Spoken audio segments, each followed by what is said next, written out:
1 year ago to this day, the Nintendo Switch launched worldwide, and I remember back in the day speculating about what it could be back when they used to call it just the NX. And I also remember how excited I was just over a year ago when they launched that debut trailer, when they showed off the Nintendo Switch for the first time. What? No. This is a day one buy for me. This is exactly what I wanted it to be, people. I ended up being one of the first 30 people online at Nintendo New York to get a Nintendo Switch on launch day, along with a few other homies in the Nintendo community. 12 months and over 50 games added to my collection so far. Yeah, 50 games. It's a little crazy. Don't think about it too much, Tuan. Don't think about it. I'm finally ready to give my full review of the console. And I have to be completely and utterly honest with you guys. Flaws and all, the Nintendo Switch is the single greatest console that Nintendo has ever created.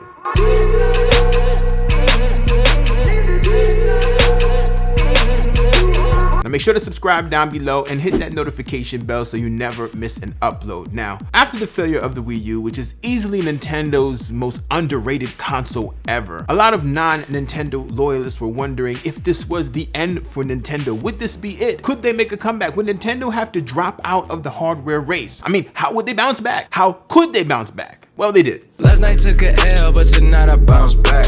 In only the first 10 months of its release, the Nintendo Switch outsold the Wii U, which had been out for 4 years. 365 days later, and Nintendo Switch is the fastest selling console ever in the United States. And it's time and time again trading places with the PlayStation 4 for the best console of the week. But why though? How though? How did the Nintendo Switch do this? How did Nintendo make such a comeback? I think it all boils down to one thing, and that's versatility. Nintendo Switch is the first and currently the only portable home console. It's the first time in history that you can take modern console quality games with you anywhere, from the beautiful open world to Breath of the Wild to games you would previously imagine playing on the go, like the latest Doom and Bayonetta. It's allowing everyone the convenience of playing their home console in any way they desire, an option you simply never had before. The closest thing we've ever gotten to this was the finicky remote play features of the PSP and the Vita, and the dock that they sold one time with the PSP Go, which made it a dockable portable console. None of these options though were ever as seamless or as powerful as Nintendo's Switch. And its versatility is what makes it perfect for pretty much any lifestyle. Whether you're the kid who wants to play at home or at school, on the go, wherever you want to play, you can take your Switch. If you're an adult and you got a whole bunch of responsibilities and you rarely have the time to sit down in front of the TV for hours and play a video game, the Nintendo Switch is perfect for you because you can take that console anywhere. Take it on the train, in bed with you, while you poop, at the office, on the plane, on the train, on the bus, wherever you think you can take a Nintendo Switch, you can take a Nintendo Switch. And honestly, if the Nintendo Switch wasn't as versatile as it is, I don't think it would be as successful as it has been. But it's when Nintendo thinks outside of convention that they tend to have incredibly successful products. The Wii, the DS, and the Game Boy were perfect examples of that, and the Nintendo Switch feels like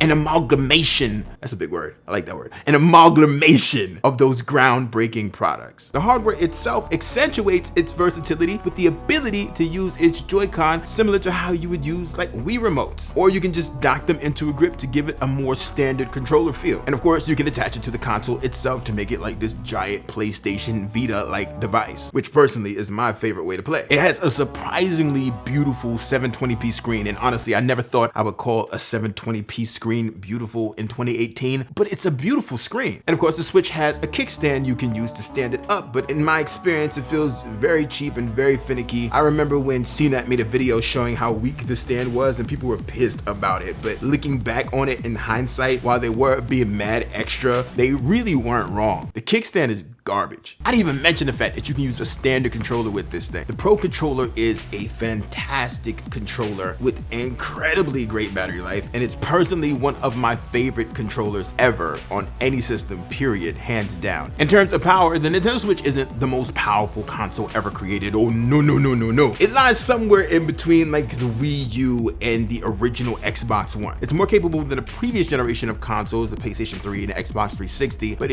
obviously it's not coming anywhere near the power of the Xbox One X or the PlayStation 4 Pro. But it doesn't need to. All that it really needed to do was have the ability to run full console games at a respectable level, which it has proven that it can do. With games like the LA Noire Remaster, Doom, Xenoblade Chronicles 2, and obviously Just Dance 2018. Girls, what y'all trying to do? 24 karat magic. We see that potential time and time again. I personally have always put gameplay over visual fidelity. I love me some fantastic games that visually couldn't even compete with games like Call of Duty, but in terms of the quality of the gameplay experience, in some cases blow them out of the water. And Nintendo has mastered the art of creating amazing games that are stunning in spite of its limitations. With the Switch, Nintendo has created a platform that does have limitations, but it seems like developers are finally willing to work within these limitations to create some amazing games. Finally. Also, the indie developer interest in the Nintendo Switch is phenomenal. At least half of my collection of Switch games are from smaller independent companies and individuals, from games like Stardew Valley to Golf Story to Guns, Gore, and Cannoli. The Switch's portability has proven to be perfect for indie games. Nintendo Switch has arguably had the best launch year ever when it comes to quality Nintendo exclusive games that have come to its platform. From the obvious Game of the Year titles like Breath of the Wild and Super Mario Odyssey, to games like Mario Kart 8 Deluxe, Bayonetta 2, ARMS, Mario plus Rabbids Kingdom Battle, Splatoon 2, Xenoblade Chronicles 2, Fast RMX, Snipper Clips, Pokken Tournament DX, and more. I can go on and on and on. The Nintendo Switch's first year lineup is hard to rival. It truly is. I personally can't name a console that I feel had a better first year than Nintendo with the Nintendo Switch. And all of this is not to say that the Nintendo Switch is perfect. It is far from perfect. There are areas where the Switch needs to see some drastic improvements. Case in point, their online network. It's just bad. It requires a separate app on your phone just to chat. Most online games don't even have voice chat to begin with, and there is no semblance of an online community. I mean, at least the Wii U had Miiverse, which wasn't much, but it was something. The Nintendo Switch brought back friend codes for no good reason. They didn't bring Virtual Console with them, and the eShop needs like a big overhaul, a big refresh, because there are so many games available on the eShop, but parsing through all of that content is not as easy as it could be. We still don't have the option to customize our home screen either beyond just the white and the black options. Now, Nintendo has never been good at online, but it seems like everything that will require some type of online component has kind of been pushed to the back burner in its launch year. It really hasn't got much attention at all. It is the Nintendo Switch's biggest sore point. But other than wishing the Nintendo Switch had slightly better battery life, I really don't have many other complaints. Nintendo has taken console gaming to a whole new realm. It's created a generation-defining console. And I'm not talking about generation as in gaming generation like PS3, Xbox 360, and Wii. I'm talking generation of gamers. I think people will look back on the Nintendo Switch like they did the PlayStation 2 in terms of its impact on gaming culture. Nintendo's inability to create a robust and competent online network hasn't stopped its dedicated fans from creating undeniably one of the best community of gamers, period. It also hasn't taken away from the incredible gameplay experiences the Nintendo Switch has delivered over the past 365 days. 1 year later, Nintendo Switch has not only established itself as the single greatest console Nintendo has ever created, but quite possibly one of the greatest consoles in gaming history.